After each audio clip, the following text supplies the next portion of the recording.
These are what I call the 4 pillars of sales leadership. So I will share with you, how did I come up with these 4 pillars? I came up with it from working at Richmond American Homes for many years. I was there for 4 or 5 years as the trainer, and then as an outside consultant, I was there for 8 years on that. So there's a guy named David Mandridge. He's a very successful COO and now the CEO of Richmond American MDC Holdings. And it was interesting because in working with him, what I found is these are the 4 reasons that leaders would get fired.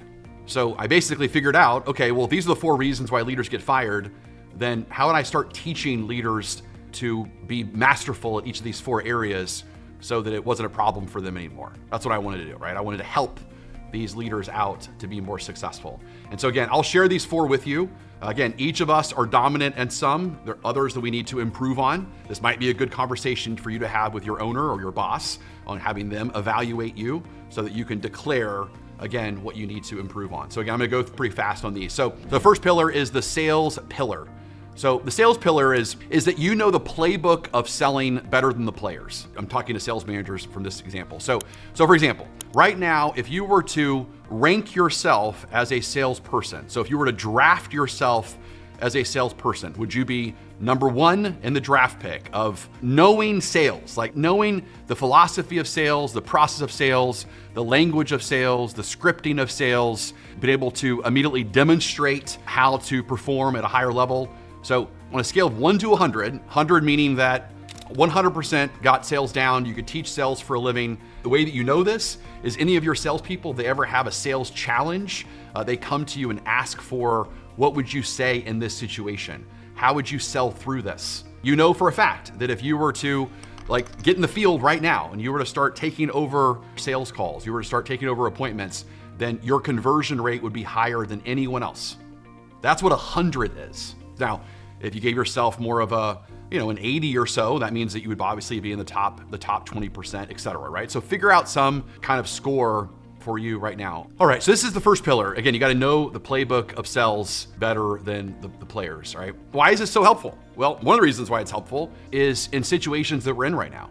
So in a lot of companies, including you right now, you're not making your goal. You're not making your sales goal. And one of the most effective ways to convince your sales team that it's possible to make your sales goals is for the leader to lead by example.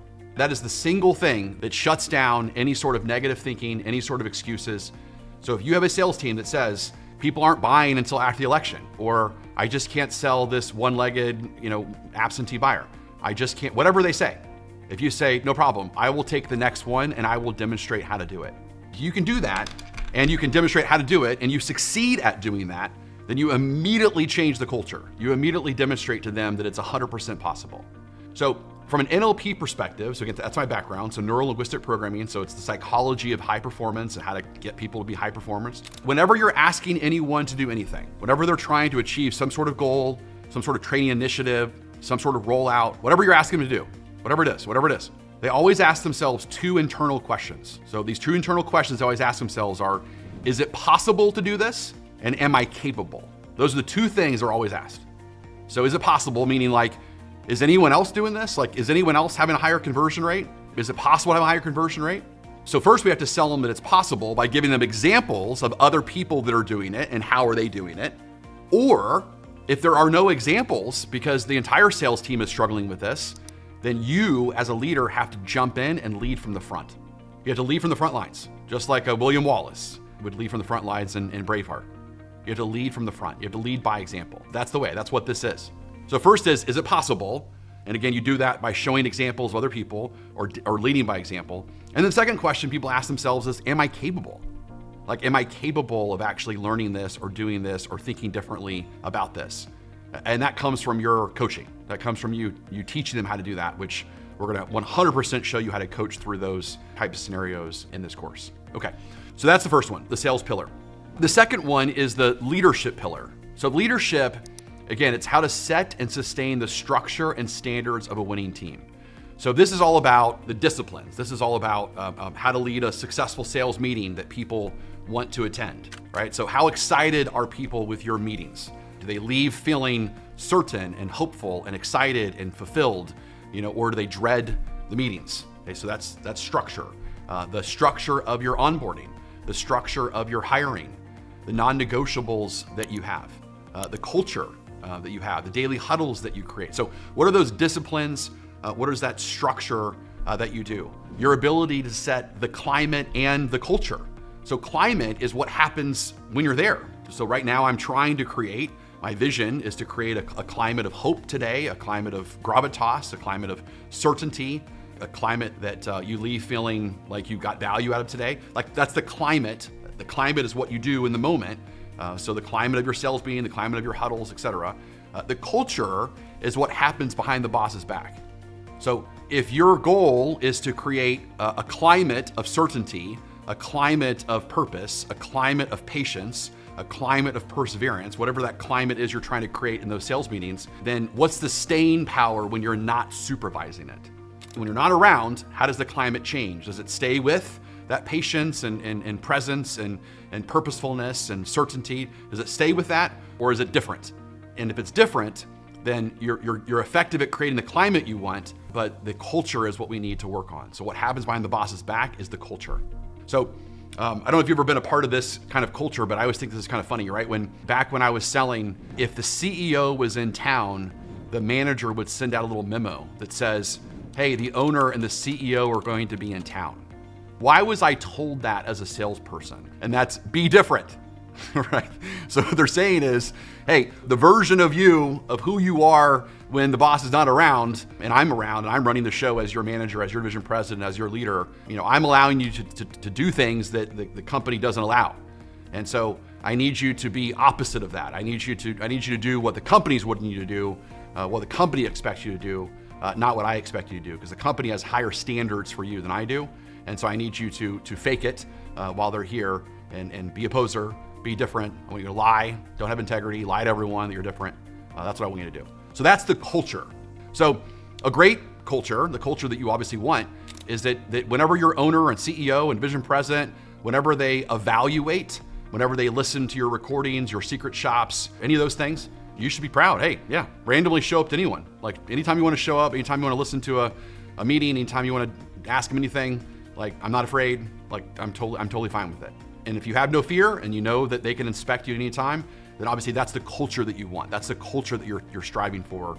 But again, simple way to get that. So again, today's just about awareness. Today's not about this is impossible. It's just about giving you awareness of where you are today. And then if you desire to have these things, then we want to show you how to do that. So again, on that leadership pillar right now, how would you rate yourself? So again, 100 is you've got a culture of certainty, of purpose, of presence, of patience, a growth mindset culture. You've got a climate where people want to be there for you and they want to run through walls for you. You're not scared of what they're doing when you're not around. You definitely know that they have integrity in the sense of what they say they're going to do, they deliver on. That's 100, and that's because of you and the culture. And then what score would you be less than that in the sense of, yeah, I really need to work on that. I need to work on my structure. I need to work on my onboarding. I need to work on my disciplines.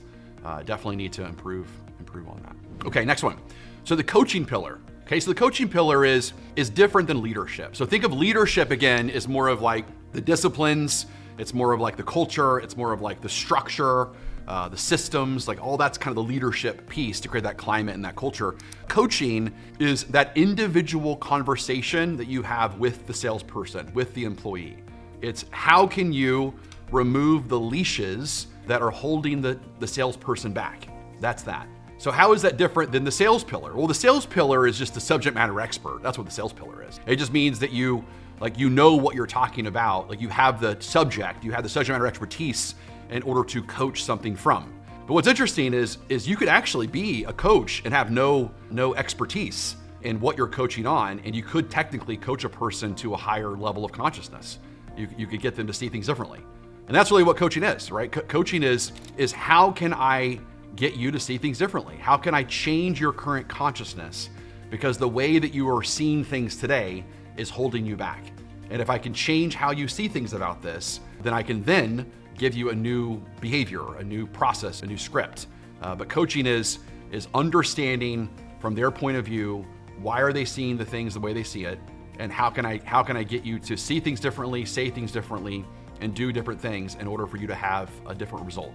That's coaching. And again, we're going to teach you a phenomenal process that's used at 2 universities High Point University and Franklin University both use our sales leadership coaching concept and coaching process when they're in their MBA of sales leadership. So we're going to teach you that. It's going to be phenomenal. And the 4 stages of coaching. I use it to this day when I coach people all the time. All right, so again, right now, how would you evaluate yourself on this? So what's 100? 100 is that you feel very confident in a process that you follow to immediately have a one-on-one, and let's say in 30 minutes or less, you can get them to identify their problem and you can get them to see things differently, and they can leave with some sort of behavioral solution that they're going to, they're going to do differently. Right? You change their emotions, you change their feeling about it, you change their behaviors about it, and you can do it, successfully, let's say in 30 minutes or less. Okay, awesome. All right, final one, and that's the business pillar. So the business pillar is, this is really for the boss man. This is really for your boss. So the owner, of course, is always gonna ask you questions, or the CEO, division president is always gonna ask you questions about specific KPIs that obviously your company needs to know to make wise decisions. And that's cost per lead, that's your marketing spend, if that applies to you. It's which product is selling the most and why. It's who's the competition and why are they outselling us with blank. What are some adjustments that we can make in order to sell differently? Why can we make those adjustments?